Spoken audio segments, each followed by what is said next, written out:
लक्ष्मी नारायण बहुत भोला लड़का था। वह प्रतिदिन रात में सोने से पहले अपनी दादी से कहानी सुनने को कहता था। दादी उसे नागलोक, पाताल लोक, चंद्रलोक, सूर्यलोक आदि की कहानी सुनाया करती थी। एक दिन दादी ने उसे स्वर्ग का वर्णन सुनाया। स्वर्ग का वर्णन इतना सुंदर था कि उसे सुनकर लक्ष्मी नारायण स्वर्ग देखने के लिए हट करने लगा। दादी ने उसे बहुत समझाया कि मनुष्य स्वर्ग नहीं देख सकता, किंतु लक्ष्मी नारायण रोने लगा। रोते रोते वह सो गया। उसे स्वप्न में दिखाई पड़ा कि एक चमचम चमकते देवता उसके पास खड़े होकर कह रहे हैं, बच्चे, स्वर्ग देखने के लिए मूल्य देना पड़ता है। तुम सर्कस देखने जाते हो तो टिकट देते हो ना, स्वर्ग देखने के लिए भी तुम्हें उसी प्रकार रुपए देने पड़ेंगे। सपने में ही लक्ष्मीनारायण सोचने लगा कि दादी से रुपए मांग लूँगा, लेकिन देवता ने कहा, स्वर्ग में तुम्हारे रुपए ही नहीं चलते, यहाँ तो भलाई और पुण्य कर्मों का रुपया चलता है। अच्छा, तुम यह डिबिया अपने पास रखो। जब तुम कोई अच्छा काम करोगे तो इसमें 1 रुपया आ जाएगा। जब कोई बुरा काम करोगे तो 1 रुपया इसमें से उड़ जाएगा। जब यह डिबिया भर जाएगी तब तुम स्वर्ग देख सकोगे। जब लक्ष्मीनारायण की नींद टूटी तो उसने अपने सिरहाने सचमुच एक डिबिया देखी। डिबिया लेकर वह बड़ा प्रसन्न हुआ। उस दिन दादी ने उसे 1 पैसा दिया। पैसा लेकर वह घर से निकला। एक रोगी भिखारी उसे पैसा मांगने लगा। लक्ष्मीनारायण भिखारी को बिना पैसे दिए भाग जाना चाहता था। इतने उसने अपने अध्यापक को सामने से आते देखा। उसके अध्यापक उदार लड़कों की बहुत प्रशंसा किया करते थे। उन्हें देखकर लक्ष्मीनारायण ने भिखारी को पैसा दे दिया। अध्यापक ने उसकी पीठ ठोकी और प्रशंसा की। घर लौटकर लक्ष्मीनारायण ने वह डिबिया खोली, किंतु वह खाली पड़ी थी।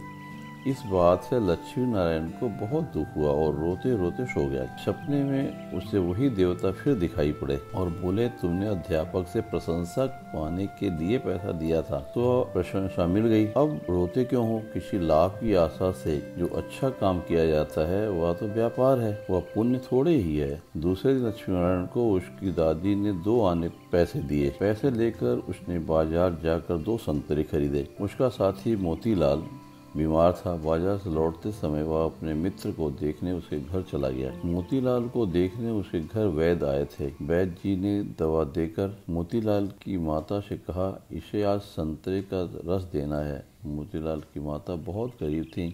वह रोने लगी और बोली, मैं मजदूरी करके पेट भरती हूँ। इस समय बेटे की बीमारी में कई दिन से काम करने नहीं जा सकी। मेरे पास संतरे खरीदने के लिए 1 पैसा भी नहीं है। लक्ष्मी नारायण अपने दोनों संतरे मोतीलाल की माँ को दिए और लक्ष्मी नारायण को आशीर्वाद देने लगी। घर आकर जब लक्ष्मी नारायण ने अपनी डिबिया खोली, उसमें 2 रुपये चमक रहे थे। एक दिन लक्ष्मी नारायण खेल में लगा था। उसकी छोटी बहन वहाँ आई, उसके खिलौनों को उठाने लगी। लक्ष्मी नारायण उसको रोका। जब वह नहीं मानी तो उसे पीट दिया। बेचारी लड़की रोने लगी।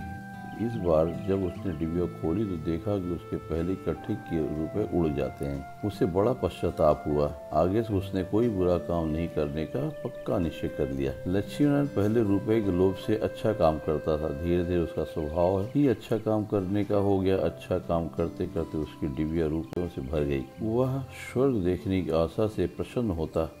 उस डिबिया को लेकर वह अपने बगीचे में पहुंचा।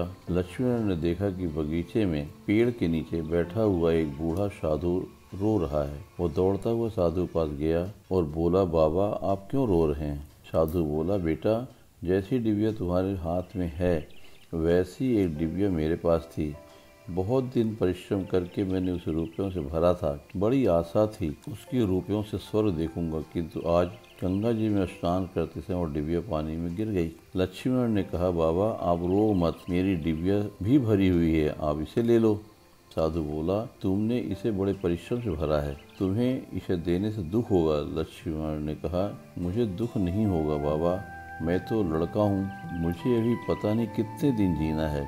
मैं तो ऐसी कई डिबिया रुपए इकट्ठे कर सकता हूँ। आप बूढ़े हो, आप अब दूसरी डिबिया पता नहीं भर पाओगे या नहीं। मेरी डिबिया ले लीजिए। साधु ने डिबिया लेकर लक्ष्मी नारायण के नेत्रों पर हाथ फेर दिया। लक्ष्मी नारायण के नेत्र बंद हो गए। उसे स्वर्ग दिखाई पड़ने लगा। ऐसा सुंदर स्वर्ग की दादी ने स्वर्ग का वर्णन किया था। वो वर्णन तो स्वर्ग के एक कोने का भी ठीक वर्णन नहीं था।